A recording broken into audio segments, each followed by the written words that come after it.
आज की वीडियो में हम पढ़ने वाले हैं एंटरप्रेन्योरशिप स्किल्स के बारे में। डिटेल में देखेंगे। Introduction. Entrepreneurship development refers to the process of enhancing entrepreneurial skills and knowledge through structured training and institution building program। मतलब किसी पर्सन की जो एंटरप्रेन्योरशिप स्किल है उसको इन्हांस करने के लिए एक स्ट्रक्चर्ड ट्रेनिंग और इंस्टीट्यूशन बिल्डिंग प्रोग्राम की नीड होती है। ये जो स्ट्रक्चर्ड ट्रेनिंग होते हैं ये किसी इंडिविजुअल के लिए होता है जो भी बिजनेस को स्टार्ट या फिर एक्सपेंड करना चाहते हैं। Promising entrepreneurs need to be nurtured and help to serve as role model and mentors for their communities. मतलब एंटरप्रेन्योर जो होते हैं उसको नर्चर करने की जरूरत है ताकि वो प्रॉपर तरीके से अपने जो स्टार्टअप है उसको स्टार्ट कर सके और चला सके। तो अगर हम बात करें अपनी जो मिनिस्ट्री है स्किल डेवलपमेंट की, उसके अंदर भी आता है national institute for entrepreneurship and small business development, जो कि एंटरप्रेन्योर्स को ट्रेनिंग देने का काम करती है। अगर हम इस ट्रेनिंग इंस्टीट्यूट की बात करें तो ये मेनली क्या करता है, ट्रेनिंग ऑफ ट्रेनर्स, यानी ट्रेनर्स को ट्रेनिंग देता है, management development programmes, entrepreneurship cum skill development programmes, entrepreneurship development programmes and cluster intervention. मतलब जो अपनी स्किल डेवलपमेंट मिनिस्ट्री है वो डिफरेंट तरह के मेजर एक्टिविटीज को करवाती है जिससे जो एंटरप्रेन्योर्स है उनको बढ़ावा मिले। तो ये कुछ इंट्रोडक्शन था। अब अगर हम बात करते हैं अपने मुद्दे पर आते हैं, एंटरप्रेन्योरशिप एंड एंटरप्रेन्योर। पहले अगर हम एंटरप्रेन्योर की बात करें तो ये जो है फ्रेंच वर्ड से बना है जिसका मतलब है अंडरटेक, टू अंडरटेक। एंटरप्रेन्योर एक ऐसा पर्सन होता है जो कोई अपने स्टार्टअप को स्टार्ट करता है, यानी कोई नया बिजनेस स्टार्ट करता है, वो चाहे यूनिक हो या फिर किसी अदर एग्जिस्टिंग बिजनेस को यूनिक तरीके से स्टार्ट करता है।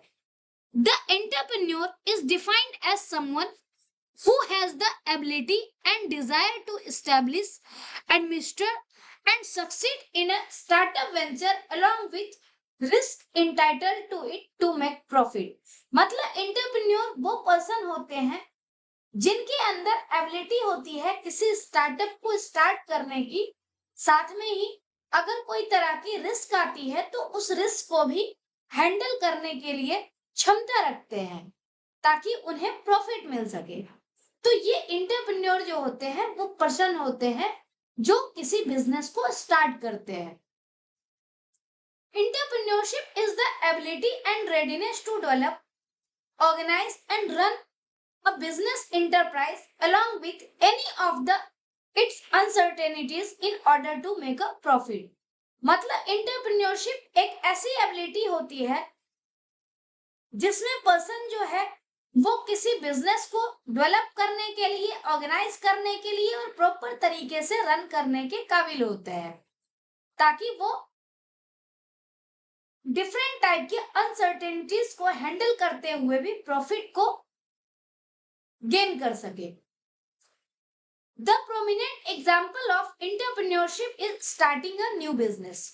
मतलब एंटरप्रेन्योरशिप का मतलब ही है कि किसी न्यू बिजनेस को स्टार्ट करना। अगर हम एंटरप्रेन्योरशिप के कैटेगरी की बात करें तो डिफरेंट कैरेक्टरिस्टिक्स है, एंटरप्रेन्योरशिप के कैरेक्टरिस्टिक्स। फर्स्ट है, it is an economic activity done to create, develop and maintain a profit oriented organisation. मतलब एंटरप्रेन्योरशिप एक इकोनॉमिक एक्टिविटी है जिसके थ्रू कोई पर्सन किसी बिजनेस को मतलब प्रॉफिट ओरिएंटेड ऑर्गेनाइजेशन को क्रिएट करता है, डेवलप करता है और मेंटेन करता है। नेक्स्ट है, it begins with identifying an opportunity as a potential to sell and make profit in the market. मतलब मार्केट में जो है क्या अपॉर्चुनिटी है और हम क्या चीज बनाएं और सेल करें, इसके बारे में आइडेंटिफाई किया जाता है। नेक्स्ट है, it deals with optimisation and utilisation of resources. मतलब रिसोर्स जो यूटिलाइज हम करते हैं उसके ऑप्टिमाइजेशन को डील करता है, यानी किस तरह से हम रिसोर्स का यूटिलाइजेशन को बढ़ा सके। It is the ability of an enterprise and entrepreneur to take risk। मतलब एंटरप्रेन्योरशिप जो है वो एक तरह से एंटरप्रेन्योर जो होते हैं उसको रिस्क लेने के लिए एबिलिटी को ग्रो करता है। तो ये कुछ कैरेक्टरिस्टिक्स है एंटरप्रेन्योरशिप के। अगर हम एंटरप्रेन्योरशिप की बात करें तो एंटरप्रेन्योरशिप जो है वो आर्ट भी है और साइंस भी है। For a subject to be considered as science, it needs to have a step by step progression by valid proof like chemistry और physics। मतलब जो इंटरप्रेन्योरशिप होती है वो इसको साइंस हम इसलिए कह रहे हैं क्योंकि एक स्टेप बाय स्टेप प्रोग्रेशन होता है। There are steps that need to be followed to attain a specific result। मतलब इसमें क्या है कि अगर हमें कोई स्पेसिफिक रिजल्ट गेन करने हैं, जैसे नेम फेम प्रॉफिट, ये गेन करने हैं, तो इसके लिए क्या है डिफरेंट डिफरेंट स्टेप्स को फॉलो करने होते हैं। नेक्स्ट है, अगर हम आर्ट की बात करें तो आर्ट क्यों है, क्योंकि इसमें डिफरेंट टाइप के स्किल का इंपॉर्टेंस है।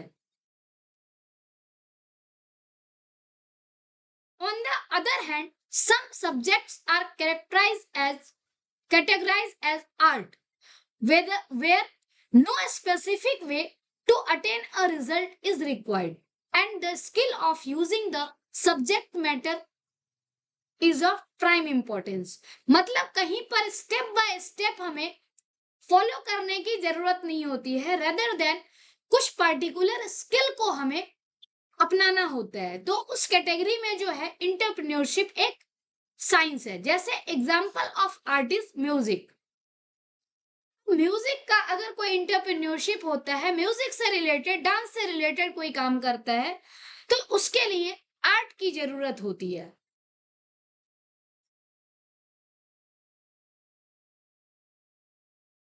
A musician can play music notes in any combination to create soothing and soulful music. मतलब इसमें हमें step by step process follow नहीं करना पड़ता है, क्योंकि म्यूजिक क्या है, म्यूजिक बेसिकली एक आर्ट है। अगर किसी को आर्ट पता होगा तो वो अच्छे से अपने बिजनेस को रन कर पाएगा।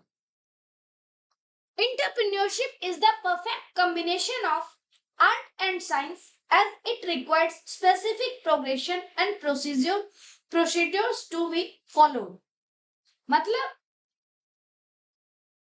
अगर हम देखें तो एंटरप्रेन्योरशिप आर्ट और साइंस दोनों है। Entrepreneur is someone who has capability to start an organization by organizing various resources required to make an opportunity purposeful. मतलब जो एंटरप्रेन्योर होते हैं उनके अंदर किसी ऑर्गेनाइजेशन को स्टार्ट करने की कैपेबिलिटी होती है। Entrepreneurs are not necessarily motivated by profit but may regard it as a standard for measuring achievement और सक्सेस। और जरूरी नहीं है कि कई बार ऐसा भी होता है मतलब कि हमेशा प्रॉफिट ही हो, कई बार ऐसा भी होता है कि नेम फेम कुछ सक्सेस के लिए भी लोग स्टार्टअप करते हैं। नेक्स्ट है qualities of a successful entrepreneur. अगर हम एंटरप्रेन्योर की बात करें तो कुछ सक्सेसफुल होने के लिए क्वालिटी है, उसके बारे में हम देखते हैं। अगर कोई एंटरप्रेन्योर है तो इसका मतलब क्या है कि वो इनिशिएटिव लेना चाहेगा, यानी इनिशिएटिव जब तक नहीं लेगा तब तक वो एंटरप्रेन्योर नहीं हो सकता है। क्योंकि हमेशा क्या है, कोई चीज स्टार्ट करने के लिए हमें इनिशिएटिव लेना ही होता है। अगर इनिशिएटिव नहीं लेंगे तो स्टार्टअप हो ही नहीं पाएगा। नेक्स्ट है विलिंगनेस टू टेक रिस्क, यानी अगर हम कोई बिजनेस स्टार्ट करते हैं तो उसमें जो रिस्क है वो जरूर इन्वॉल्व होता है। कई बार ऐसा भी होता है कि एक तरह से हम रिस्क लेते हैं कि प्रॉफिट होगा या नहीं होगा, तो इस तरह से हम रिस्क लेने के लिए विलिंग होते हैं, तभी हम कोई भी स्टार्टअप को स्टार्ट करते हैं। मतलब क्या है, एंटरप्रेन्योर जो है ऑलवेज रिस्क लेता है किसी भी बिजनेस को स्टार्ट करने में और सक्सेसफुली रन करने में। नेक्स्ट है ability to run from experience, यानी जो एंटरप्रेन्योर है वो अपनी गलती से सीखते हैं। कई बार जैसे कोई गलती हो जाए, कोई एरर अगर अकर हो जाए, तो हमेशा कोशिश ये करते हैं कि वो जो एरर हो दोबारा रिपीट ना हो, क्योंकि एरर रिपीट होने से क्या होता है, हैवी लॉस होते हैं। यानी जो पर्सन है उसके अंदर एबिलिटी होनी चाहिए कि वो अपने पास्ट एक्सपीरियंस से कुछ सीख सके। नेक्स्ट है मोटिवेशन। मोटिवेशन का मतलब है कोई टास्क को करने के लिए मोटिवेटेड होना कि हम ये चैलेंज अपनी लाइफ में ले सकते हैं। It is necessary for success in every walk of life, यानी जो मोटिवेशन है वो लाइफ में हर काम में जरूरी होता है। अगर मोटिवेशन नहीं होगा तो हम अपने काम को स्टार्ट ही नहीं कर सकते। तो अगर एक सक्सेसफुल एंटरप्रेन्योर बनना है तो मोटिवेशन जरूरी है। मोटिवेशन यानी एक तरह से आपका उस काम को स्टार्ट करने के लिए इंटरेस्ट होना चाहिए। तो बिना इंटरेस्ट के एंटरप्रेन्योर जो है वो कोई काम स्टार्ट नहीं कर सकता। नेक्स्ट है सेल्फ कॉन्फिडेंस। सेल्फ कॉन्फिडेंस का मतलब है कि खुद के अंदर कॉन्फिडेंस होना। अगर कॉन्फिडेंस ही नहीं होगा तो कोई पर्सन जो है वो अपने वर्क को स्टार्ट कैसे करेगा। For achieving success in life a person needs to have confidence in oneself, यानी लाइफ में सफलता पाने के लिए जो है खुद के अंदर कॉन्फिडेंस होना जरूरी है। अगर किसी के अंदर कॉन्फिडेंस नहीं है तो वो अपनी लाइफ में बहुत अच्छा अचीव नहीं कर पाते हैं और ना ही दूसरों को इंस्पायर कर पाते हैं। Self confidence is reflected in courage, enthusiasm and ability to lead, यानी अगर सेल्फ कॉन्फिडेंस होगा तो हमेशा वो अपना करेज दिखाते हैं और लीड करने की क्षमता रखते हैं। इसीलिए एक सक्सेसफुल एंटरप्रेन्योर बनने के लिए सेल्फ कॉन्फिडेंस जरूरी है। नेक्स्ट है हार्डवर्क। लाइफ में हार्डवर्क का कोई सब्स्टिट्यूट नहीं है। चाहे हम कोई काम करें या फिर कोई बिजनेस रन करें, हर केस में हार्डवर्क करना जरूरी है, क्योंकि अगर हम हार्डवर्क नहीं करते हैं तो हम डे टू डे कभी भी राइज नहीं कर सकते। The entrepreneur has to be vigilant so as to identify the problems and solve them as early as possible। मतलब क्या है, एंटरप्रेन्योर को हमेशा विजिलेंट होना पड़ता है ताकि वो प्रॉब्लम्स को आइडेंटिफाई कर सके और साथ साथ उसको जितना जल्दी हो सके प्रॉब्लम को सॉल्व कर सके। यानी अगर प्रॉब्लम सॉल्व नहीं करेंगे तो धीरे धीरे प्रॉब्लम्स बढ़ती जाती है। तो इस केस में भी क्या है, एंटरप्रेन्योर को हार्ड वर्क करना पड़ता है। अब जैसे कई बार क्या होता है कि जो एंटरप्रेन्योर होते हैं वो यहाँ तक कि जो उनका ऑफिस टाइम होता है उसके अलावा भी कई बार वो घर बैठ करके होल नाइट उस काम को करते रहते हैं। तो ये जो हार्ड वर्क होता है ये एंटरप्रेन्योर के सक्सेस का सीक्रेट होता है। नेक्स्ट है डिसीजन मेकिंग एबिलिटी। जो सक्सेसफुल एंटरप्रेन्योर होते हैं उनके अंदर डिसीजन मेकिंग एबिलिटीज होती है। वो हमेशा सिचुएशन के अकॉर्डिंग डिसीजन लेते हैं। जैसे कोई पर्टिकुलर अगर सिचुएशन आए उस पर डिसीजन जल्दी लेना हो तो टाइमली डिसीजन ले करके और अपने काम को प्रॉपर तरीके से रन करते हैं। In the present world things move very fast, If an entrepreneur does not have ability to make suitable and timely decisions, the person may miss out an opportunity and incur loss. जैसे क्या है, आजकल computerise तरीके से work हो रही है, तो काफी चीजें फास्ट होती है। तो अगर इस दौरान एंटरप्रेन्योर का जो डिसीजन है वो अगर फास्ट नहीं होगा तो कई तरह के हैवी लॉस भी हो सकते हैं। इसीलिए डिसीजन मेकिंग एबिलिटीज होनी चाहिए। तो ये जो क्वालिटी थी एक सक्सेसफुल एंटरप्रेन्योर की क्वालिटी थी। नेक्स्ट टॉपिक है टाइप्स ऑफ एंटरप्रेन्योर्स। एंटरप्रेन्योर के डिफरेंट टाइप्स होते हैं। अलग अलग तरह से जो एंटरप्रेन्योर है उसको हम डिफरेंट डिफरेंट कैटेगरी में जैसे हम डिवाइड कर सकते हैं। पहला है सर्विस एंटरप्रेन्योर। जो सर्विस एंटरप्रेन्योर होते हैं वो क्या करते हैं, मार्केट में न्यू सर्विस को स्टार्ट करते हैं। This entrepreneurs either create a new market for their services or provide a service in an existing market. जो सर्विस एंटरप्रेन्योर होते हैं वो आइदर सर्विस प्रोवाइड करने के लिए नया स्टार्टअप करते हैं या फिर एग्जिस्टिंग जो सर्विस चल रही है उसमें सर्विस प्रोवाइड करने का काम करते हैं। They spot an idea and convert it into a service, यानी वो अपने आइडिया को सर्विस में बदलते हैं।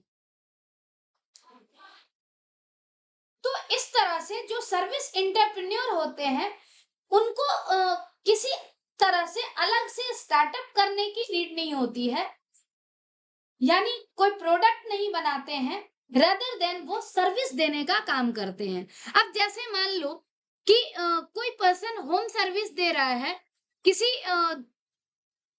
इलेक्ट्रॉनिक गैजेट को ठीक करने की, तो वो ना कुछ बेच रहा है ना ही खरीद रहा है, लेकिन क्या करता है वो अपने सर्विस को एक्सटेंड करके और कमाता है। तो ये सर्विस एंटरप्रेन्योर होते हैं। दूसरा है बिजनेस एंटरप्रेन्योर। बिजनेस एंटरप्रेन्योर जो है वो बिजनेस और ट्रेडिंग एक्टिविटी को स्टार्ट करते हैं। वो किसी भी तरह का मैन्युफैक्चरिंग वर्क नहीं करते। A business entrepreneur identifies the potential of a product in a market. From that point onwards, the business and trading entrepreneur is responsible for simulating demand for the product.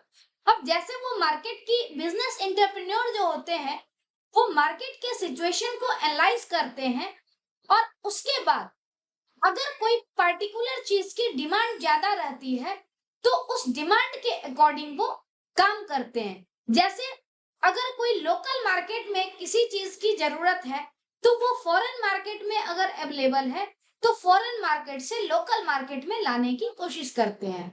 कोई तरह का manufacturing work नहीं होता, जो already exist करते हैं उसे वो लोकल मार्केट तक पहुंचाने का काम करते हैं। नेक्स्ट है इंडस्ट्रियल एंटरप्रेन्योर। जो इंडस्ट्रियल एंटरप्रेन्योर होते हैं वो एक तरह के मैन्युफैक्चरर होते हैं और ये मैन्युफैक्चरर जो है ये हमेशा पहले कस्टमर की नीड को समझते हैं और उसके अकॉर्डिंग डिफरेंट प्रोडक्ट और सर्विसेज को क्रिएट करते हैं। Such an entrepreneur is product oriented who starts through an industrial unit to create a product like electronic industry, textile unit, machine tool and manufacturing unit। यानी industrial unit जो होते हैं वो different type के product को manufacture करने के लिए स्टार्टअप करते हैं। नेक्स्ट है एग्रीकल्चरल एंटरप्रेन्योर।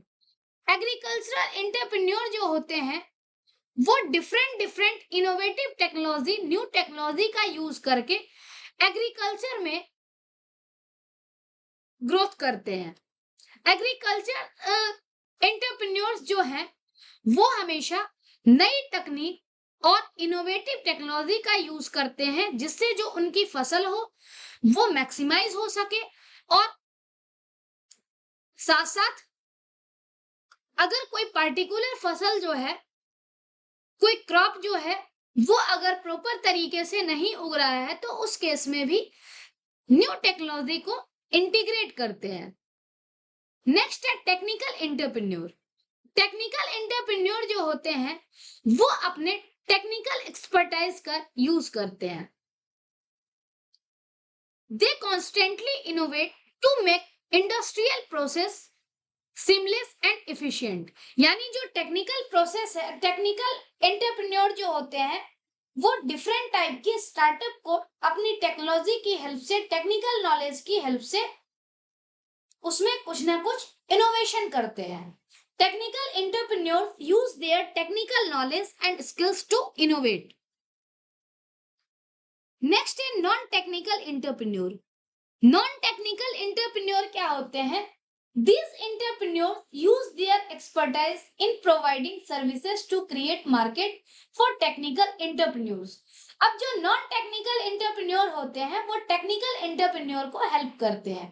मतलब जैसे क्या है कि जो कस्टमर होते हैं या फिर जो मार्केट का सिचुएशन है उसको उसकी एनालिसिस करवाते हैं। उसकी एनालिसिस करने में टेक्निकल एंटरप्रेन्योर की हेल्प करते हैं, क्योंकि उनका जो नॉन टेक्निकल एक्सपर्टीज होती है वो मार्केट में ज्यादा होती है।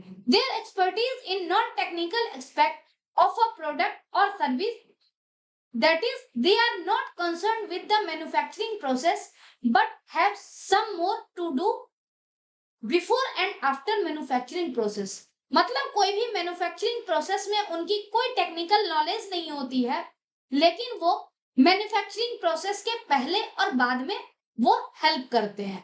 तो ये होते हैं नॉन टेक्निकल एंटरप्रेन्योर्स। नेक्स्ट है प्रोफेशनल एंटरप्रेन्योर्स। जो प्रोफेशनल एंटरप्रेन्योर्स होते हैं वो जनरली किसी अदर प्रोजेक्ट को रीच आउट करने में हेल्प करते हैं। Such an entrepreneur starts a business, nurtures it and make it reach a point of self sustenance। यानी जो ये प्रोफेशनल एंटरप्रेन्योर होते हैं वो किसी बिजनेस को स्टार्ट करते हैं, नर्चर करते हैं और जब प्रॉपर तरीके से चल जाता है तो वो किसी दूसरे को हैंड ओवर कर देते हैं। Once the project reaches that point the entrepreneur sells the business and starts a new one and then follows the same cycle. मतलब प्रोफेशनल एंटरप्रेन्योर जो होते हैं वो सिर्फ बिजनेस को स्टार्ट करते हैं और बिजनेस स्टार्ट करने के बाद अगर सक्सेसफुल हो जाता है, एक पॉइंट तक पहुंच जाता है तो वो फिर किसी दूसरे के हाथों सेल कर देते हैं और दूसरा जो स्टार्टअप है उसे स्टार्ट कर देते हैं। यानी ये प्रोसेस जो है ये कंटिन्यूअसली चलता रहता है। नेक्स्ट है आईटी एंटरप्रेन्योर्स। आईटी एंटरप्रेन्योर्स क्या होते हैं? People who take up entrepreneurship in field of information technology. यानी जो इंफॉर्मेशन टेक्नोलॉजी के फील्ड में स्टार्टअप करते हैं उसे हम आईटी एंटरप्रेन्योर्स कहते हैं। अब आईटी और टेक्निकल एंटरप्रेन्योर्स में क्या डिफरेंस है?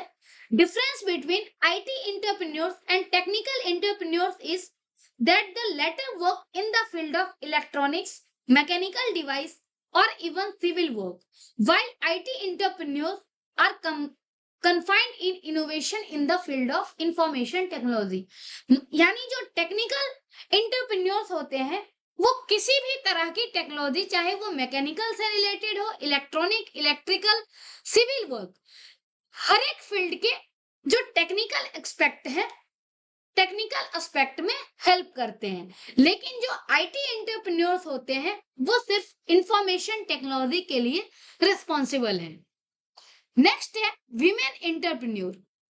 As the name suggests, when women take up entrepreneurship, they are called women entrepreneurs।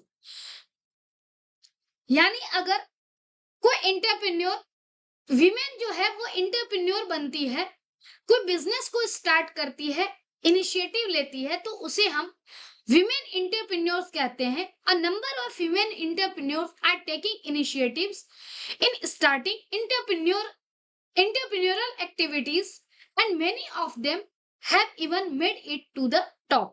मतलब बहुत सारे फीमेल जो हैं, विमेन हैं, उन्होंने स्टार्टअप किया है और इवन स्टार्टअप में काफी टॉप पर हैं। नेक्स्ट है सोशल एंटरप्रेन्योर्स। सोशल एंटरप्रेन्योर्स कौन होते हैं? individuals who focus on developing solution that benefit the society। यानी ऐसे एंटरप्रेन्योर, ऐसे पर्सन जो सोसाइटी के बेनिफिट के लिए कुछ सॉल्यूशन निकालते हैं, स्टार्टअप करते हैं, उसे हम सोशल एंटरप्रेन्योर्स कहते हैं। They develop, fund and implement solutions that are directed towards the society, culture and environment. यानी ये सोशल एंटरप्रेन्योर्स जो होते हैं वो डिफरेंट टाइप के सॉल्यूशन जो इंप्लीमेंट करते हैं वो डायरेक्टली सोसाइटी, कल्चर और इन्वायरमेंट के लिए बेनिफिशियल होता है। The term social innovator is use interchangeably with social entrepreneur. यानी सोशल एंटरप्रेन्योर का ही दूसरा नाम है सोशल इनोवेटर। नेक्स्ट है family business entrepreneurs. When a family और N individual runs a business successfully and passes it to the next generation।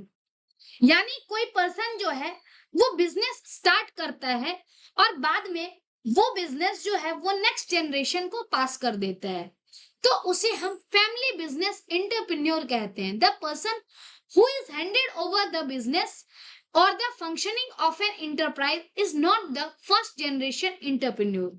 मतलब first generation entrepreneur का मतलब है कि वो बिजनेस एक्चुअल में स्टार्ट नहीं करते, वो अपने जो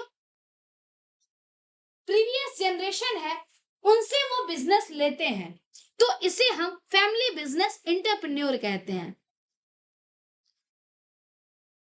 नेक्स्ट है first generation entrepreneur. First generation entrepreneur का मतलब है कि वो, इनकी जो है फैमिली बैकग्राउंड जो होती है वो एंटरप्रेन्योरशिप की नहीं होती है, ये खुद ही अपना बिजनेस स्टार्ट करते हैं। There can be different age groups and backgrounds. An individual who starts at the age of 50 years without any entrepreneurship background is also as first generation entrepreneur, and someone else who start as the age of 17 years is also a first generation entrepreneur। मतलब क्या है कि जो अगर किसी ने family में मतलब बिजनेस को स्टार्ट किया और अगले जनरेशन को बिजनेस पास कर दे रहा है, यानी जिन्होंने स्टार्ट किया है उनकी जनरेशन के खत्म होने के बाद अगली जनरेशन उस बिजनेस को टेक ओवर कर ले, तो उसे हम फैमिली बिजनेस एंटरप्रेन्योर्स कहते हैं। लेकिन अगर किसी ने बिजनेस को खुद स्टार्ट किया है, किसी पुराने जनरेशन से, प्रीवियस जनरेशन से बिजनेस टेक ओवर नहीं किया है, तो उसे हम फर्स्ट जनरेशन एंटरप्रेन्योर्स कहते हैं। नेक्स्ट है roles and functions of an entrepreneur. Entrepreneur के क्या क्या रोल और फंक्शन है उसके बारे में हम पढ़ते हैं। पहला है आइडेंटिफाइंग एंटरप्रेन्योरल अपॉर्चुनिटी। यानी कोई भी बिजनेस स्टार्ट करने से पहले उन्हें पता होना चाहिए कि हम क्या करने वाले हैं और मार्केट में किस चीज की नीड है। यानी जो एंटरप्रेन्योर बनना चाहते हैं उन्हें पहले मार्केट को एनालाइज करना होगा, सोसाइटी को एनालाइज करना होगा कि किस चीज की डिमांड है, क्या चीज की अपॉर्चुनिटी ज्यादा है, तो उस अपॉर्चुनिटी को ध्यान में रखते हुए उसके बाद बिजनेस को स्टार्ट करते हैं। दूसरा है turning ideas into action.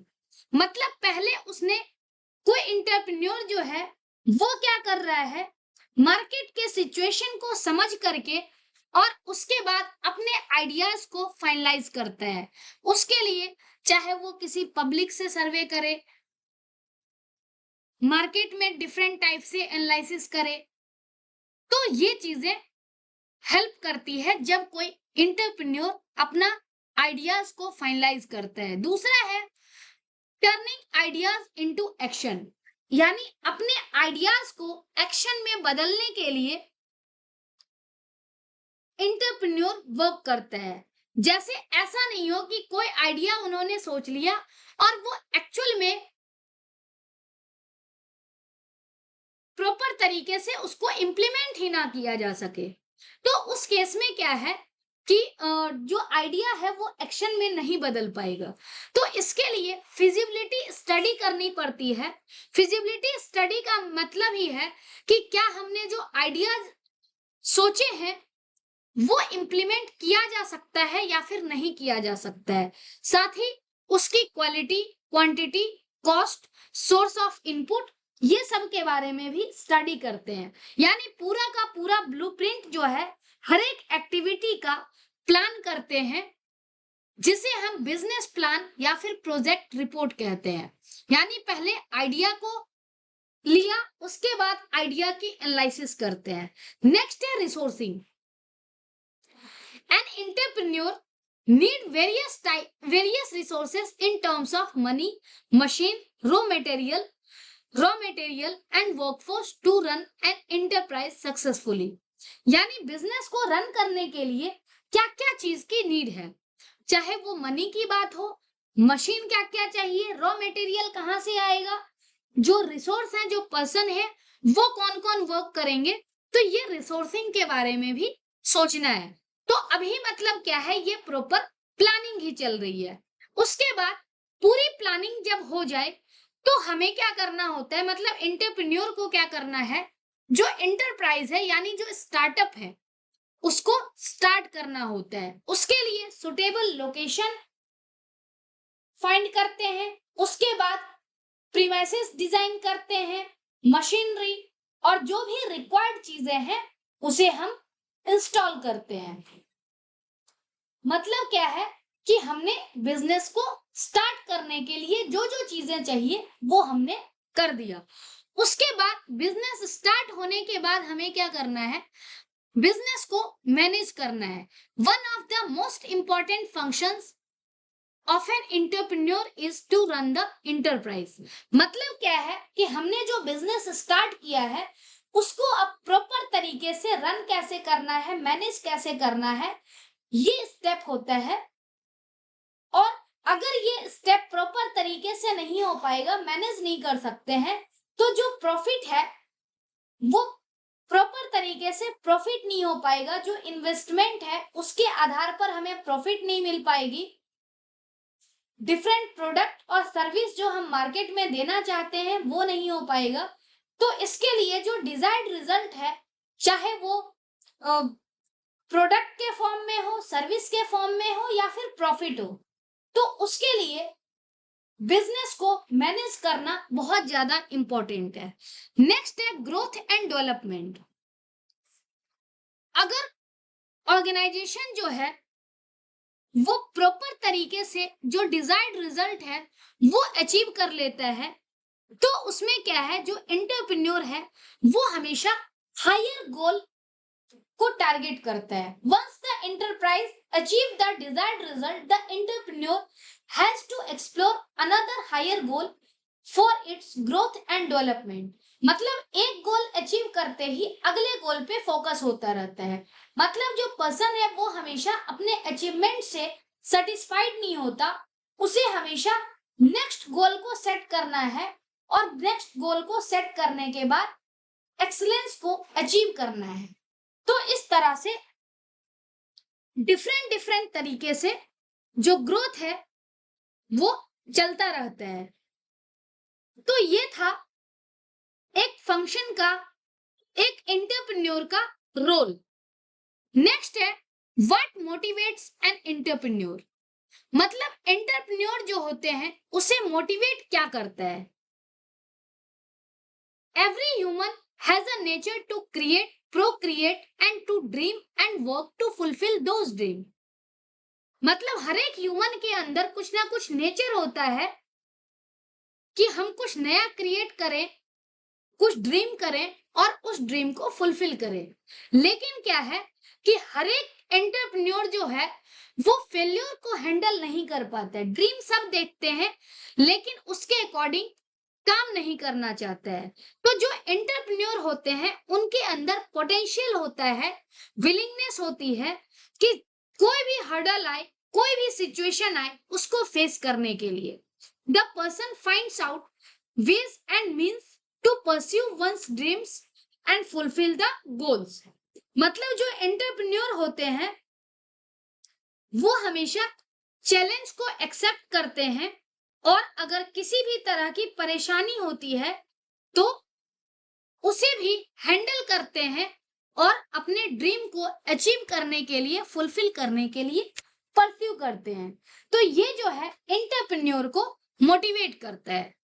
Following is some of the qualities that motivates an entrepreneur. क्या क्या क्वालिटी है जो एंटरप्रेन्योर को मोटिवेट करता है? जैसे पहला है standard of excellence. An entrepreneur constantly sets high standards. यानी जो एंटरप्रेन्योर होते हैं वो हमेशा जो गोल अचीव कर लेते हैं उससे ऊपर के गोल को सेट करते हैं। तो मतलब क्या है कि उनकी जो सेटिस्फेक्शन है वो हमेशा कभी वो सेटिस्फाइड नहीं होते, हमेशा ऊपर के टारगेट को सेट करते रहते हैं और उसके लिए वो काफी हार्डवर्क करते हैं, इनोवेशन दिखाते हैं। तो ये जो है वो एंटरप्रेन्योर को सक्सेसफुल होने के लिए मोटिवेट करता है। दूसरा है यूनिकनेस।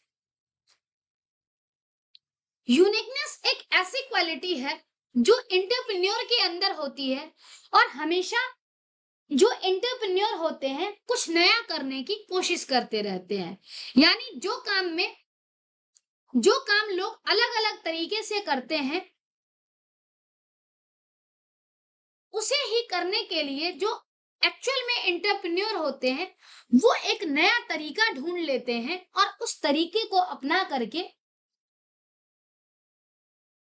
जो स्टार्टअप है उसको एक लेवल तक पहुंचाने की कोशिश करते हैं। नेक्स्ट है focus on long term goals. Long term goals का मतलब है कि जो एक लंबे टाइम पीरियड के बारे में सोचे।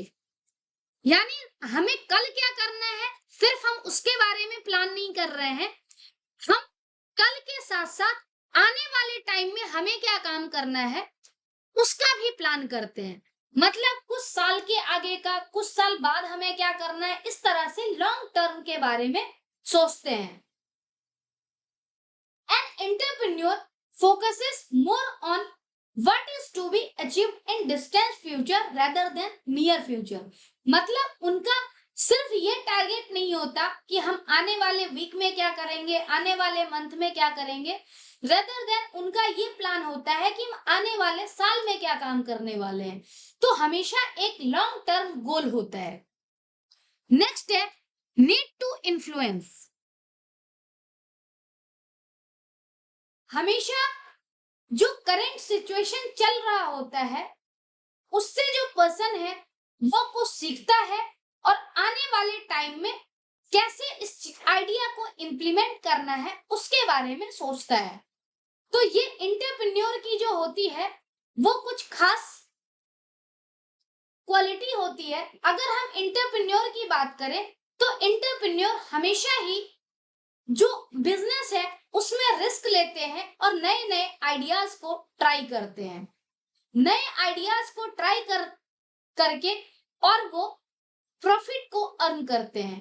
तो इसीलिए क्या है कि इन्फ्लुएंस करना जरूरी है और सिचुएशन को देख करके डिफरेंट तरीके का जो डिसीजन है वो लेना भी इम्पोर्टेंट है।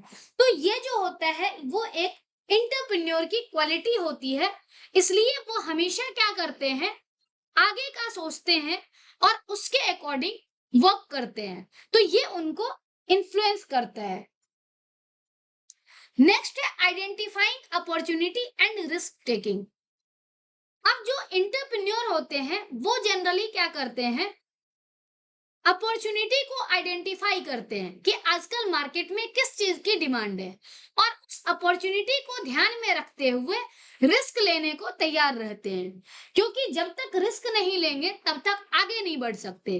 तो रिस्क क्या क्या हो सकता है उसके बारे में एक बार हम देखते हैं, क्या क्या अपॉर्चुनिटीज और क्या क्या रिस्क होंगे।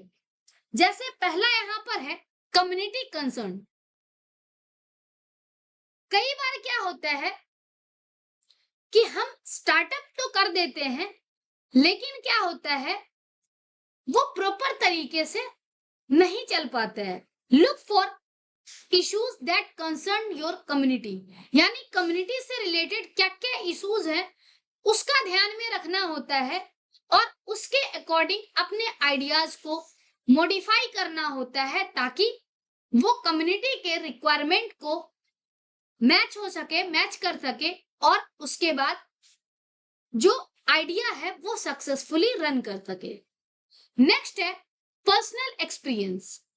पर्सनल एक्सपीरियंस का मतलब है कि वो सारे चैलेंजेस जो कि एंटरप्रेन्योर अपनी लाइफ में फेस करते हैं, तो हमेशा जो है वो चैलेंजेस से सीखना है, एक्सपीरियंस से सीखना है, ताकि आप उसी एक्सपीरियंस को जब अपने बिजनेस में लगा देते हो तो उससे क्या है, जो लर्निंग हुई है उस लर्निंग के सहारे हम कुछ नया करना सीख लेते हैं।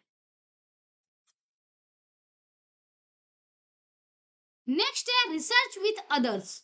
Speak to like minded people, यानी जो लोग आपके जैसा ही सोचते हैं, आप उनके थ्रू आप कनेक्ट होइए। उसके बाद फिर क्या है, जो सोशल ग्रुप्स हैं उनसे कनेक्ट होना है, लोकल स्टार्टअप ग्रुप के साथ कनेक्ट होना है और उनसे आइडियाज को लेना है। आइडियाज लेकर के हम अपने जो बिजनेस है उसको ग्रो कर सकते हैं। जैसे एग्जांपल है, mark Zuckerberg thought about a simple idea of connecting with his college friend through internet, यानी जो मार्क जुकरबर्ग ने किया था, फेसबुक का जो ऑनर है वो मार्क जुकरबर्ग है, फेसबुक का सीईओ। तो उसने जो है वो कॉलेज फ्रेंड को कनेक्ट करने के लिए स्टार्ट किया था और आज हम देख रहे हैं पूरे वर्ल्ड के लोगों को कनेक्ट किया हुआ है।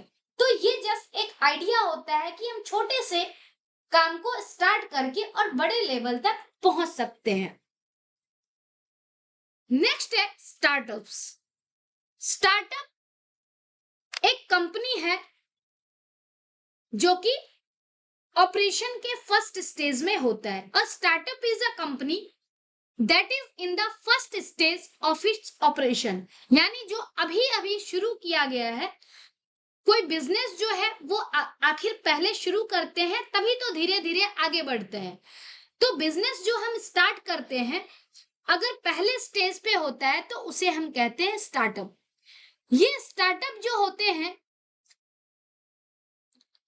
डिफरेंट तरीके का होता है, मतलब स्टार्टअप में ज्यादातर हम चाहे कोई फूड से रिलेटेड करें, टेक्नोलॉजी का करें, हेल्थ केयर से रिलेटेड करें, स्टार्टअप कुछ भी हो सकता है जो कि आइदर फाउंडर जो है, जो फाउंडर होते हैं वही अपना इन्वेस्टमेंट करते हैं और नहीं तो फिर किसी एनजीओ के थ्रू उनको सपोर्ट मिल जाता है। लेकिन इनिशियल लेवल पे जो है वो फाउंडर ही अपने जो स्टार्टअप है उसको स्टार्ट करते हैं। Startup can be started with minimum investment, यानी मिनिमम इन्वेस्टमेंट करके भी हम स्टार्टअप को शुरू कर सकते हैं। आजकल आप देख रहे हो जैसे बहुत सारे ऑनलाइन डिलीवरी का स्टार्टअप है, इसी तरह से कोई पार्टिकुलर प्रोडक्ट बनाने से रिलेटेड स्टार्टअप है। तो ये सब क्या है, ये सब एक स्टार्टअप है, यानी छोटा सा छोटा वर्क जो हम स्टार्ट करते हैं और कुछ इनकम करते हैं और ये ख्वाब रहता है कि हम कुछ बड़ा करेंगे। तो ये जो चीजें होती है ये होती है बेसिकली स्टार्टअप, क्योंकि हम स्टार्टअप छोटे लेवल से शुरू करते हैं और एक टाइम के बाद धीरे धीरे वो एक बड़ा बिजनेस बन जाता है। अगर हम गवर्नमेंट ऑफ इंडिया की बात करें तो गवर्नमेंट ऑफ इंडिया ने भी एक फ्लैगशिप इनिशिएटिव लिया हुआ है स्टार्टअप इंडिया, जो कि कोई भी पर्सन जो है अपने छोटे छोटे बिजनेस को शुरू कर सकते हैं। Startup policies have been formulated by the states, और इसके लिए स्टेट्स के द्वारा अलग अलग स्टेट में स्टार्टअप इंडिया के स्कीम के तहत सभी स्टेट ने स्टार्टअप पॉलिसी को डेवलप किया है और कोई भी अगर न्यू स्टार्टअप करता है तो उसे रेगुलेट करने के लिए ये जो गवर्नमेंट है वो चाहे रूल रेगुलेशन पे काम करती है टैक्स बेनिफिट के लिए, कैपिटल गेन एग्जम्पशन के लिए, और साथ साथ गवर्नमेंट कुछ फंडिंग भी करती है अगर क्राइटेरिया फुलफिल करता है तो ये जो है ये स्टार्टअप होता है, और स्टार्टअप में जो गवर्नमेंट है वो भी सपोर्ट करती है। नेक्स्ट है बैरियर्स टू एंटरप्रेन्योरशिप। अब एंटरप्रेन्योरशिप के बैरियर्स क्या क्या हैं, यानी एंटरप्रेन्योरशिप में क्या क्या रुकावट है। अब जैसे क्या है, बिजनेस स्टार्ट जब हम करते हैं तो डिफरेंट टाइप का रिस्क इन्वॉल्व होता है। वो रिस्क चाहे कोई भी सिचुएशन हो जो एक बिजनेस को डेंजर जोन में डाल सकता है। तो ये जो है, ये अगर छोटा छोटा रिस्क को हम हैंडल नहीं करेंगे तो एक टाइम के बाद क्या है, बिजनेस बंद भी हो सकता है।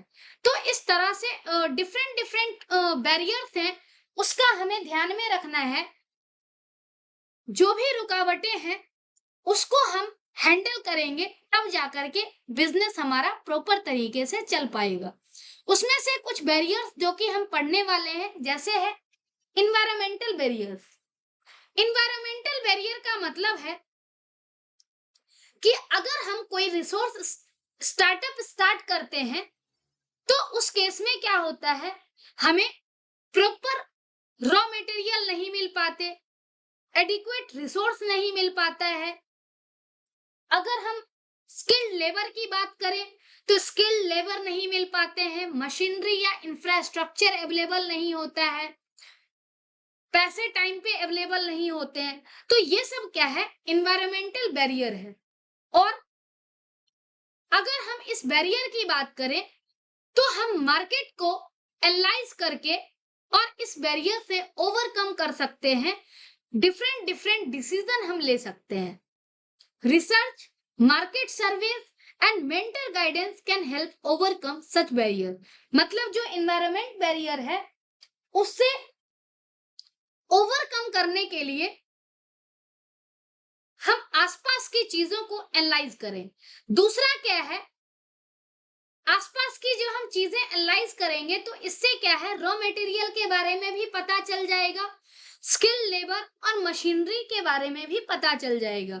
और रही बात मॉनिटरी हेल्प की, तो उसके लिए जो गवर्नमेंट है वो भी कैपिटल गेन करने से रिलेटेड डिफरेंट डिफरेंट स्कीम को स्टार्ट की हुई है।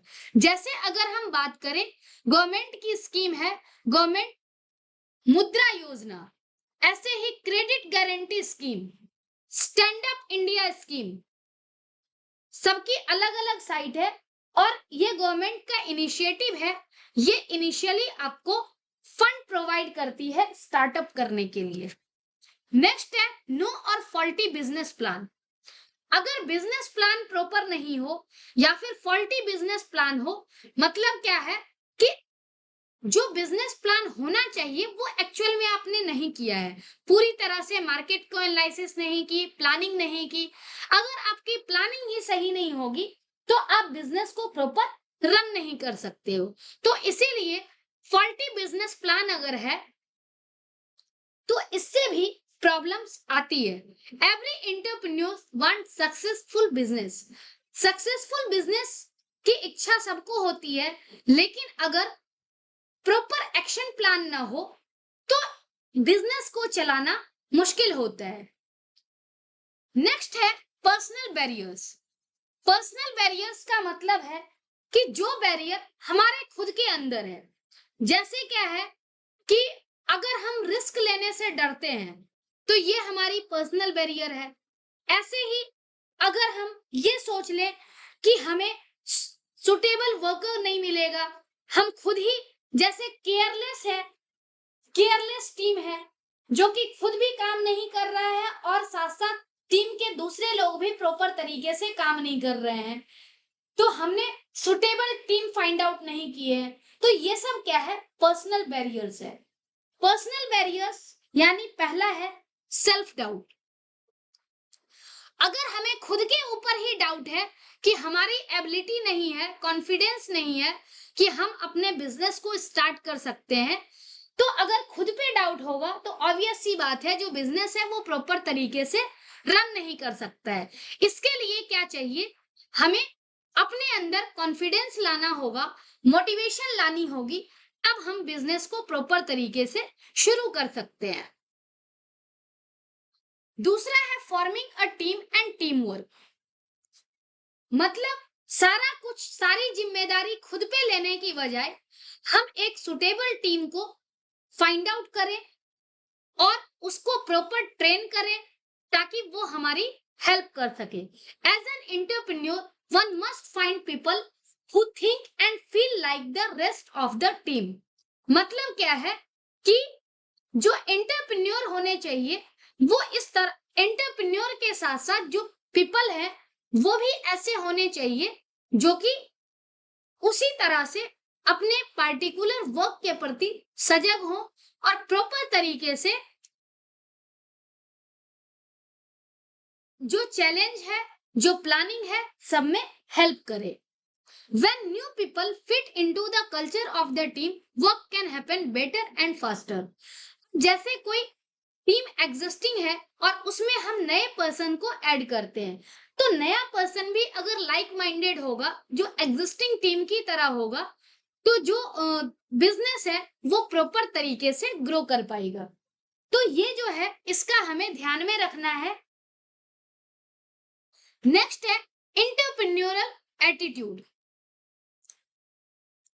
ये क्या होते हैं, जैसे डिफरेंट पीपल हैं तो डिफरेंट पीपल डिफरेंट तरीके से सोचते हैं। तो जो एंटरप्रेन्योर होते हैं उनकी जो वे ऑफ थिंकिंग होती है वो डिफरेंट होती है, यानी वो कैसे सोचते हैं इस बात पर निर्भर करता है कि उनका जो स्टार्टअप है, जो बिजनेस है वो सक्सेसफुल होगा या फिर नहीं होगा।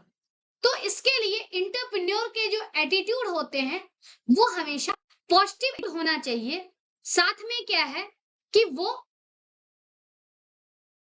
अगर किसी पर्सन को इन्वॉल्व कर रहे हैं, किसी एम्प्लॉय को ऐड कर रहे हैं अपने ऑर्गेनाइजेशन में, तो वो ऑर्गेनाइजेशन भी जो होना चाहिए, वो पर्टिकुलर पर्सन भी जो होना चाहिए, वो कंपनी के हित में ही काम करने वाला होना चाहिए।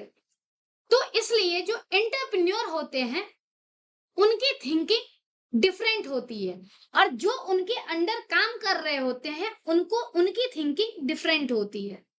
तो ये जो है एंटरप्रेन्योर की जो थिंकिंग है वो किसी बिजनेस को सक्सेसफुली रन करने में हेल्प करता है। अगर हम एंटरप्रेन्योर के एटीट्यूड की बात करें तो एंटरप्रेन्योर का जो एटीट्यूड है वो कैसा होना चाहिए, डिसिसिवनेस, यानी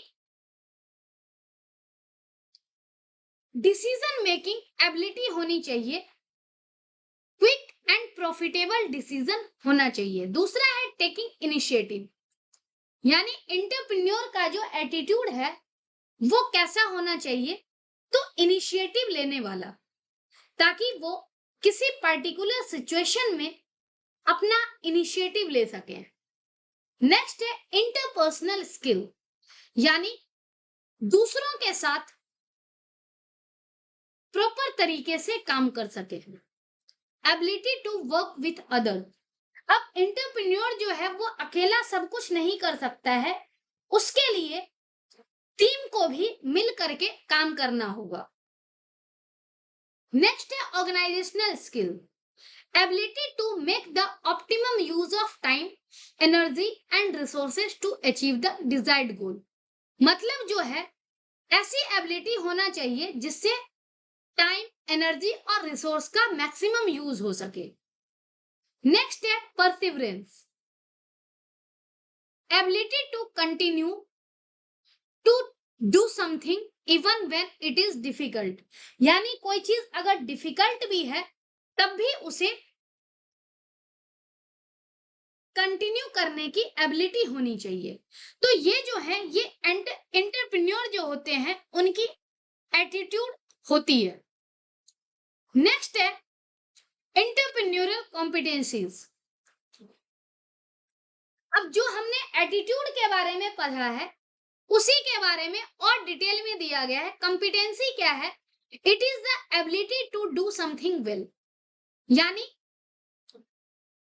किसी की एबिलिटी जो है वो ऐसी होनी चाहिए कि वो प्रॉपर तरीके से काम को कर सके। अब जो हमने फिगर में पढ़ा है एटीट्यूड ऑफ एन एंटरप्रेन्योर, तो उसी के बारे में हम डिटेल में यहाँ पर पढ़ रहे हैं। जैसे पहला है डिसिसिवनेस। इसका मतलब क्या है? पहले खुद को जानेंगे, उसके बाद अपॉर्चुनिटी को आइडेंटिफाई करेंगे, यानी खुद को जानेंगे मतलब कि वो बिजनेस को स्टार्ट कर सकते हैं या नहीं, उनकी एबिलिटी है या नहीं। उसके बाद है आइडेंटिफाई अपॉर्चुनिटी, यानी अपॉर्चुनिटी क्या है मार्केट में, उसे आइडेंटिफाई करते हैं, अपॉर्चुनिटी को एनालाइज करते हैं और लास्ट में उसको सॉल्यूशन ढूंढने की कोशिश करते हैं। नेक्स्ट है इनिशिएटिव। इनिशिएटिव का मतलब है एक्शन को लेना, मतलब कोई भी एक्शन स्टार्ट करना। अब उसके लिए बिलीव होना चाहिए कि हम एक्शन ले सकते हैं या फिर नहीं ले सकते हैं। दूसरा है, नेक्स्ट है इंटरपर्सनल स्किल। इंटरपर्सनल स्किल के अंदर क्या क्या एटीट्यूड होनी चाहिए? पहला, दूसरे के साथ जब हम काम करने की एबिलिटी होती है तो पहले हमें सुनना होता है, यानी लिसनिंग। उसके बाद है positive body language, then positive attitude और स्ट्रेस मैनेजमेंट। तो इंटरपर्सनल स्किल के अंडर ये सारी क्वालिटी होती है। नेक्स्ट है परसिवरेंस। परसिवरेंस का मतलब है कि हमेशा चैलेंज को एक्सेप्ट करना, वर्किंग हार्ड, मतलब नॉट गिविंग अप। हम हमेशा चैलेंज को एक्सेप्ट करें।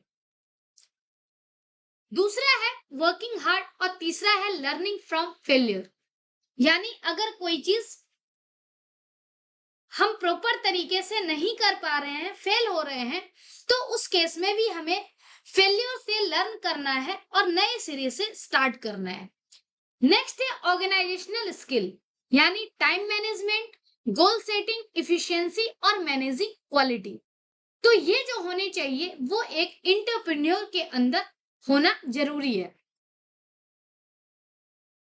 अब यही चीज यहाँ पर एक्सप्लेन किया हुआ है कि सबसे पहले तो हम ये जाने कि हम कौन हैं, यानी हम क्या क्या कर सकते हैं, और उसके बाद मिस्टेक से लर्न करने की एबिलिटी होनी चाहिए, हमेशा चैलेंज को एक्सेप्ट करना आना चाहिए, लोगों के साथ टीम में काम करना आना चाहिए।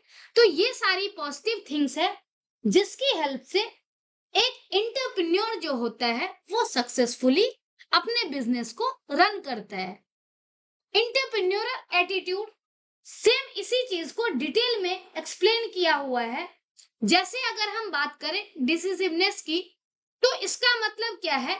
ऐसा डिसीजन ले जो कि प्रॉफिटेबल हो और क्विक डिसीजन हो, यानी जब हम बिजनेस को स्टार्ट करते हैं तो जहां पर तुरंत कोई भी एक्शन लेने की नीड हो तो उसके लिए डिसीजन तुरंत ले। An opportunity is a chance to do something, यानी कुछ करने का जो चांस होता है, जो अपॉर्चुनिटी है, एक तरह से अगर हम कोई काम को करना चाह रहे हैं, सही टाइम पे करना चाह रहे हैं, तो ये क्या है? डिसीजन है हमारा कि हम राइट टाइम पर सही डिसीजन ले रहे हैं। अब यहीं पर है फिगर के फॉर्म में, डिसीजन में क्या है? नोइंग योरसेल्फ, यानी हम खुद को पहचान रहे हैं, अपॉर्चुनिटी आइडेंटिफाई कर रहे हैं, अपॉर्चुनिटी को एनालाइज कर रहे हैं, और लास्ट में है प्रॉब्लम सॉल्विंग, मतलब हम प्रॉब्लम को सॉल्व कर रहे हैं। तो ये फिगर दिया गया है। नेक्स्ट अगर हम बात करें तो नेक्स्ट है इनिशिएटिव। इनिशिएटिव का मतलब ही है कि हमें कोई भी चार्ज लेने की एबिलिटी होनी चाहिए हमें। Initiative is the ability to take charge and act in a situation before other. मतलब क्या है? तो दूसरा कोई कुछ करे या ना करे, हमें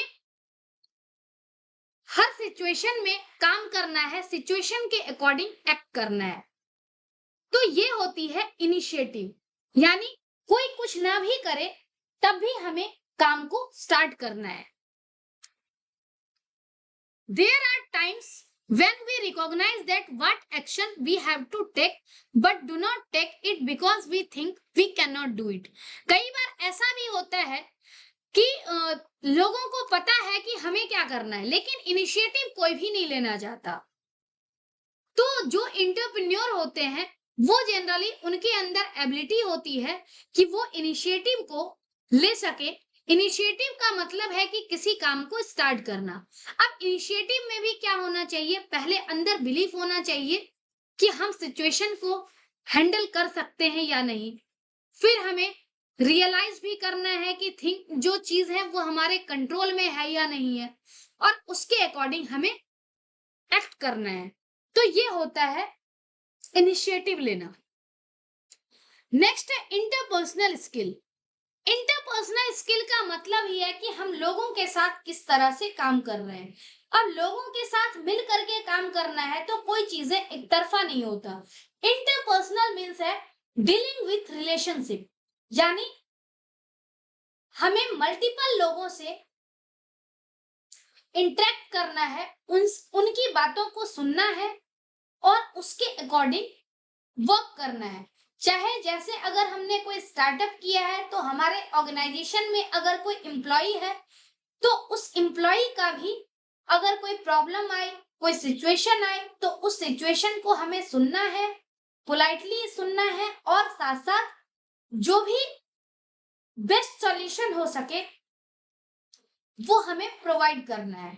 तो इसका मतलब क्या है, पर्सन के अंदर इंटरपर्सनल स्किल का होना जरूरी है। अगर इंटरपर्सनल स्किल नहीं होगा तो हम लोगों से इंटरेक्ट नहीं कर पाएंगे, लोगों के प्रॉब्लम को सॉल्व नहीं कर पाएंगे, और अल्टीमेटली जो हमारा स्टार्टअप है, हमारा बिजनेस है, उस पर फर्क पड़ेगा। अगर हम बात करें तो पहला है लिसनिंग। लिसनिंग जैसे अगर कोई बात कर रहा है तो हम उसकी बातों को ध्यान से सुने। अगर उसकी फीलिंग है तो उसकी फीलिंग को हम समझने की कोशिश करें। कोई अगर हेल्प के लिए कह रहा है तो उसके सिचुएशन को हम समझें। तो ये चीजें होती है लिसनिंग। दूसरा है बॉडी लैंग्वेज। बॉडी लैंग्वेज का मतलब है कि उसके फेशियल एक्सप्रेशन को, गेस्चर, पोस्चर। अगर इसकी बात है तो हम किसी के साथ अगर काम कर रहे हैं तो ये भी इंपॉर्टेंट है। जिस टाइम में हम सुन रहे हो तो ऐसा हमारा बॉडी लैंग्वेज होना चाहिए, एक्सप्रेशन होना चाहिए कि हम उनकी बातों को ध्यान से सुन रहे हैं, ताकि बोलने वाला जो है वो कंफर्टेबल फील करे। नेक्स्ट है पॉजिटिव एटीट्यूड। अगर कोई हमसे इंटरेक्ट करना चाह रहा है, अपना सिचुएशन बताना चाह रहा है, तो हमें ऑप्टिमिस्टिक तरीके से सोचना होगा, पॉजिटिव एटीट्यूड रखना होगा, और हमें ये भी एश्योरेंस देनी होगी कि बेस्ट जो भी ऑप्शन हो सकता है, बेस्ट सॉल्यूशन हम देने की कोशिश करेंगे। तो ये पॉजिटिव एटीट्यूड है। अगर हम किसी एंटरप्रेन्योर की बात करें तो उसके अंदर पॉजिटिव एटीट्यूड होना चाहिए, और साथ साथ फीडबैक जो है वो भी इंपॉर्टेंट होता है। अगर आप सुन रहे हो, किसी की बातों को आपने सुनी है, तो साथ साथ आप एक फीडबैक जरूर ले लें, ताकि सामने वाला पर्सन जो है वो सेटिस्फाइड रहे कि हाँ, हमने प्रॉब्लम को शेयर की है, अब आने वाले टाइम में इसका सॉल्यूशन होगा। नेक्स्ट है स्ट्रेस मैनेजमेंट। स्ट्रेस मैनेजमेंट का मतलब है कि जो मेंटल प्रेशर है, टेंशन है, स्ट्रेस है, उसको मैनेज करना। Sometimes one experiences stress while working with other. कई बार क्या होता है, दूसरों के साथ वर्क करने टाइम में कोई भी पर्सन स्ट्रेस सा फील करता है, तो उस केस में क्या है, स्ट्रेस मैनेजमेंट जरूरी है। यानी अगर हम कोई पर्सन हो तो वो स्ट्रेस फील कर रहा हो, तो उस केस में हमें उसको मोरल सपोर्ट देना है, मेंटल सपोर्ट देना है, ताकि वो हेल्दी, पॉजिटिव और रिफ्रेश्ड फील कर सके। There are many ways people deal with stress. बहुत सारे तरीके हैं जिसकी हेल्प से स्ट्रेस को डील किया जा सकता है, जैसे talking a walk in nature, taking a walk in nature. दूसरा है डूइंग फिजिकल एक्टिविटी, मतलब वॉकिंग करें, फिजिकल एक्टिविटी करें लाइक रनिंग एंड स्विमिंग। उसके बाद डीप ब्रीदिंग एक्सरसाइज प्रैक्टिस करें, मेडिटेशन और योगा। तो इसकी हेल्प से हम स्ट्रेस को मैनेज कर सकते हैं। नेक्स्ट है परसिवरेंस। परसिवरेंस का मतलब है it is the ability to continue to do something even when it is difficult. यानी अगर कोई चीजें डिफिकल्ट भी है तब भी उसको करना है, ये एबिलिटी होती है। परसिवरेंस का मतलब है not giving up when there is a difficult situation. अगर डिफिकल्ट सिचुएशन भी है तब भी गिव अप नहीं करना है, हार नहीं मानना है। दूसरा है working hard to achieve the goal, यानी गोल अचीव करने के लिए हार्डवर्क करने हैं और फेल्योर को एनालाइज करना है और उससे सीखना है। तो ये होता है परसिवरेंस। नेक्स्ट टॉपिक है ऑर्गेनाइजेशनल स्किल्स। अगर हम ऑर्गेनाइजेशनल स्किल्स की बात करें तो क्या क्या ऑर्गेनाइजेशनल स्किल होने चाहिए? Organisational skills refers to the ability of making optimal use of one's time, energy and resources to achieve one's goal। यानी ऑर्गेनाइजेशनल स्किल जो है वो एक ऐसी एबिलिटी है जो रिसोर्स, एनर्जी और टाइम का प्रॉपर तरीके से यूटिलाइजेशन हो सके। Becoming better at this organisational skill would help an entrepreneur to become successful. अगर किसी की ऑर्गेनाइजेशनल स्किल अच्छी है तो जो ऑर्गेनाइजेशन है वो सक्सेसफुल होने का चांस ज्यादा है, यानी वो एंटरप्रेन्योर ज्यादा सक्सेसफुल हो सकते हैं। अगर हम ऑर्गेनाइजेशनल स्किल की बात करें तो पहला है time management. Time management is the process of planning and following a conscious control of time spent on specific activities. It is ability to use one's time well. Time management एक ऐसा process है जिसके through हम हर एक activity के लिए proper planning करते हैं कि कौन से एक्टिविटी के लिए हमें कितना टाइम स्पेंड करना है। दूसरा है कि टाइम को प्रॉपर यूटिलाइज करने की एबिलिटी होती है। अगर हम टाइम मैनेजमेंट की बात करें तो टाइम मैनेजमेंट का जो एस्पेक्ट है वो है प्लानिंग वेल, यानी प्लानिंग अच्छी होनी चाहिए। गोल सेटिंग करना, जो हमारा टारगेट है वो सेट हो, डेडलाइन सेट हो, जो इंपॉर्टेंट वर्क है उसकी जो रिस्पॉन्सिबिलिटी है वो हम टीम में दें। उसके बाद क्या है, इंपॉर्टेंट टास्क को पहले कंप्लीट करें। तो ये टाइम मैनेजमेंट स्किल है।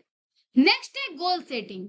गोल सेटिंग का मतलब है कि एक टारगेट को सेट करना कि हम कहां तक पहुंचना चाहते हैं। इट इज द एम और result that we want from an activity. मतलब हम जो रिजल्ट चाहते हैं वो बेसिकली गोल सेटिंग है। गोल अगर हम सेट करते हैं तो गोल सेट करके हम हार्ड और स्मार्ट वर्क कर सकते हैं, दूसरे को भी मोटिवेट कर सकते हैं कोई टास्क को कंप्लीट करने के लिए, टारगेट को अचीव करने के लिए। नेक्स्ट है it gives us direction and usually makes us put in more effort. अगर हम गोल सेट करते हैं तो इससे एक टारगेट बन जाता है और हम उस डायरेक्शन में प्रॉपर तरीके से मूव ऑन कर रहे होते हैं। अब जैसे क्या है कि कोई गेम है, हम फर्स्ट राउंड जब खेल रहे होते हैं तो हमें इतना पता नहीं होता है, लेकिन जब हम फर्स्ट राउंड खेल लें तो हमें टारगेट एक होता है कि हमें सेकेंड राउंड में जाना है। तो इस तरह से क्या है, गोल का जो लेवल है वो एक टाइम पर बढ़ते जाता है। It is that goal which would have made you work harder and smarter in second round. मतलब फर्स्ट से जब हम पहले कर रहे होते हैं तो हमें इतना नहीं पता, लेकिन फर्स्ट राउंड में अगर हम सक्सेसफुल हो जाते हैं तो हम सेकेंड राउंड के लिए टारगेट बनाना स्टार्ट कर देते हैं। यानी एक बार जब सफलता मिलती है तो हमारा जो सोच है वो भी बदल जाता है और नेक्स्ट राउंड के लिए हम और भी अवेयर हो जाते हैं। तो बेसिकली गोल सेटिंग का ये फायदा है। नेक्स्ट है efficiency. Efficiency is the ability to do things well, successfully without wasting time।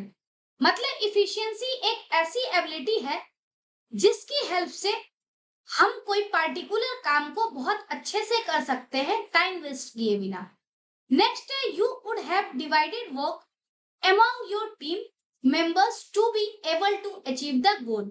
यानी गोल को अचीव करने के लिए हम जो वर्क है उसको टीम में डिवाइड कर देते हैं। Efficiency can be used by using material that is team efforts money and time well. मतलब जो इफिशियंसी है वो कोई भी मटेरियल यूज करके होता है, चाहे टीम का एफर्ट हो, मनी हो या फिर टाइम हो। हर चीज को हमें इफिशिएंट वे में यूज करना जरूरी होता है। लास्ट है managing quality. Managing quality in a business means setting and maintaining a standard of excellence for product and services being provided to the customer। यानी क्वालिटी मैनेज करने का मतलब है कि जो हम मार्केट में कोई प्रोडक्ट को दे रहे हैं, कस्टमर को कोई सर्विस प्रोवाइड कर रहे हैं, उसका हम एक्सीलेंस किस लेवल तक मेंटेन कर रहे हैं, ये होता है क्वालिटी को मैनेज करना। When the business venture starts growing, maintaining quality becomes most important part because number of product being produced every day। यानी अगर कोई बिजनेस स्टार्ट हो जाता है, ग्रो करने लगता है, तो उसकी क्वालिटी को मेंटेन करना बहुत जरूरी होता है, क्योंकि हम डेली कुछ ना कुछ प्रोडक्ट को प्रोड्यूस कर रहे होते हैं। तो इसलिए मैनेजिंग क्वालिटी जो है वो इम्पोर्टेंट है। तो ये जो हमने टॉपिक पढ़ा है, ये टॉपिक था एंटरप्रेन्योरशिप स्किल्स के बारे में, और जो लास्ट टॉपिक होगा उसमें हम पढ़ेंगे ग्रीन स्किल्स के बारे में। तो आज के लिए इतना ही। Thank you so much.